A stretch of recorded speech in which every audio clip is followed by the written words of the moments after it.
Hello शिक्षक साथियों, नमस्कार।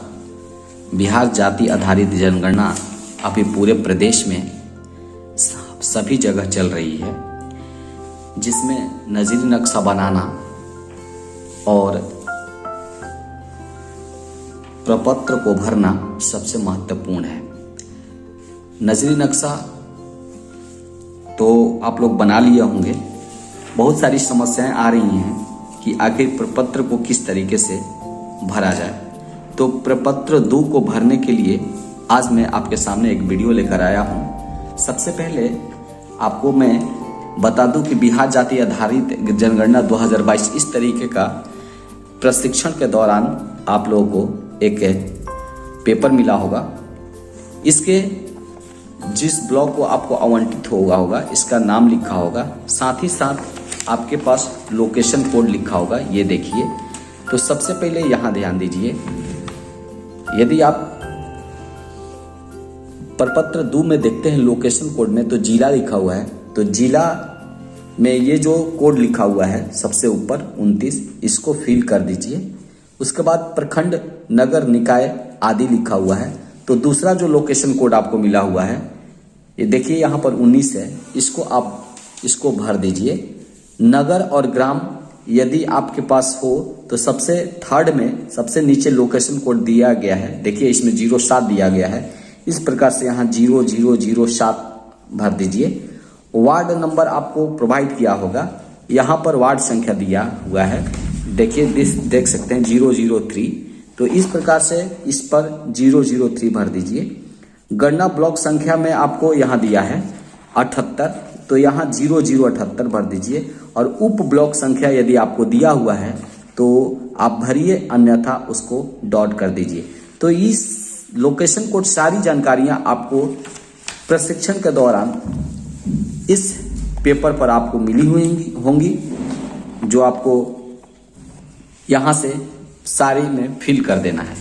इसके बाद क्रम संख्या लिखा हुआ है, भवन संख्या लिखा हुआ है, मकान संख्या लिखा हुआ है। जिस उद्देश्य के लिए मकान की गणना की जा रही है उसको लिखा हुआ है।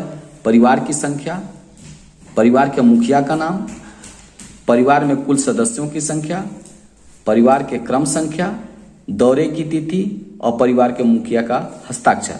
सबसे पहले ये जो नंबरिंग चलेगा इसको मैं बता दूं, ये कंटिन्यू चलेगा, इसमें कोई फेरबदल नहीं होगा, ये कंटिन्यू चलेगा। भवन की संख्या भी कंटिन्यू चलेगा और मकान की संख्या में आपको थोड़ा सा प्रॉब्लम आएगी, ये कंटिन्यू नहीं चलेगा। तो यहां पर सबसे पहले घर में जब हम जाते हैं, पहले भवन संख्या में जाते हैं तो उसमें भवन संख्या 001 लिखाएगा। यदि उसमें एक मकान है तो उसमें 001 लिखाएगा। आवासीय है, आपको ये सारे आवासीय मिलेंगे, क्योंकि गैर आवासीय को इसमें जोड़ना ही नहीं है, उसमें अंक नहीं देना है, इसलिए ये सारे आवासीय होंगे। परिवार की संख्या जाते हैं घर में, पूछते हैं कितने परिवार हैं, तो यदि एक परिवार की संख्या है तो 1 लिखेंगे। परिवार के मुखिया का नाम लिखेंगे। कुल सदस्यों की संख्या, जितने सदस्य उसमें परिवार में शामिल हैं उसको लिखेंगे। और ये परिवार की संख्या और ये परिवार का क्रम संख्या, ये दोनों 1 होगा जब उसमें केवल एक परिवार निवास करेगा। ये इंपॉर्टेंट है दोस्तों। परिवार की संख्या और परिवार का क्रम संख्या ये दोनों 1 होगा जब एक मकान में, एक भवन संख्या में एक ही मकान हो। उसके बाद इसी प्रकार से दूसरे नंबर पे आते हैं। सीरियल नंबर 2 हो गया, भवन संख्या दूसरा में गए, मकान उसमें केवल 1 है, तो ये जो है मकान की संख्या ये 1 से 2 बढ़ जाएगी, ये कंटिन्यू रहेगा। 1 2 3 4 5।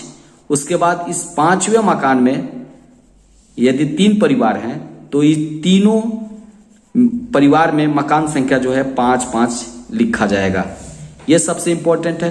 तो हम चौथा मकान में आते हैं। भवन संख्या 4 है, मकान संख्या 4 है, आवासीय के लिए यूज हो रहा है। परिवार का संख्या 1 ही है इसमें, और उसमें कुल सदस्य की संख्या 1 है, और परिवार का क्रम संख्या भी 1 हो जाएगा। लेकिन जैसे ही 5 नंबर भवन में पहुंचते हैं, भवन संख्या 5 लिखाएगा। मकान संख्या, मकान एक ही है लेकिन इसमें 3 परिवार निवास करते हैं, परिवार की संख्या 3 है।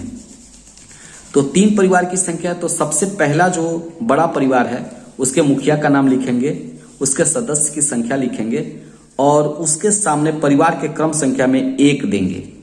उसके बाद आगे बढ़ते हैं, सीरियल नंबर तो 5 के बाद 6 आ जाएगा। भवन की संख्या आपका 5 ही रहेगा क्योंकि इसमें 3 परिवार है। मकान की संख्या भी 5 ही रहेगा, आवासीय यूज हो रहा है। परिवार की संख्या में 3 ही भरा जाएगा और मुखिया के नाम लिखा जाएगा, परिवार के दूसरे मुखिया का और सदस्य की संख्या, और यहां पर आपका क्रम संख्या 2 हो जाएगा। इस प्रकार से हम आगे बढ़ेंगे। तो सबसे मैं आशा करता हूं कि आपका सारा कंफ्यूजन अब दूर हो गया होगा। तो आगे के लिए हाँ, तो साथ ही आप लोग अब सारे कंफ्यूजन प्रपत्र 2 में भरने का दूर हो गया होगा और मैं आशा करता हूं कि आप लोग अच्छे से इस प्रपत्र को भर लीजिएगा। यदि आप मेरे वीडियो को देख रहे हैं तो प्लीज़ चैनल को सब्सक्राइब करें और लाइक करना ना भूलें। धन्यवाद।